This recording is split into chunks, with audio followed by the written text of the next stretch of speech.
L'appel à entrer en chemin, à entrer dans le parcours, se trouve au tout début du récit, lorsque Jésus vient dans la Galilée. Marc 1, 14. Passant au bord de la mer de la Galilée, il voit Simon et André, le frère de Simon. Jésus leur dit, venez derrière moi. Marc 1, 16. Puis il avance un peu. Il voit Jacques, suivi de Zébédée, et Jean, son frère. Aussitôt, il les appelle. Marc 1, 19. Ces hommes sont décrits dans leur situation coutumière. Les premiers jettent l'épervier dans la mer. Ils sont pêcheurs. Les seconds, dans la barque, réparent leurs filets. Quand l'appel retentit, la réponse est immédiate. Aussitôt, ils laissent les filets, ils le suivent. Ils laissent leur père, Zébédée, dans la barque avec les mercenaires. Ils s'en vont derrière lui. Marc 1, 18, 20. L'événement est raconté de manière tellement schématique qu'il suscite de lui-même questions, étonnement et incrédulité.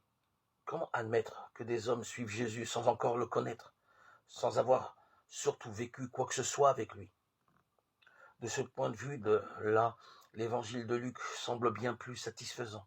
Il ne fait intervenir l'appel de Jésus que bien plus tard, après la prédication de Jésus à Nazareth, après les nombreux événements de la journée de Capharnaüm, après surtout une pêche inespérée en compagnie de Jésus. Il devient alors psychologiquement vraisemblable que ces hommes laissent tout et le suivent. Luc 5, 11.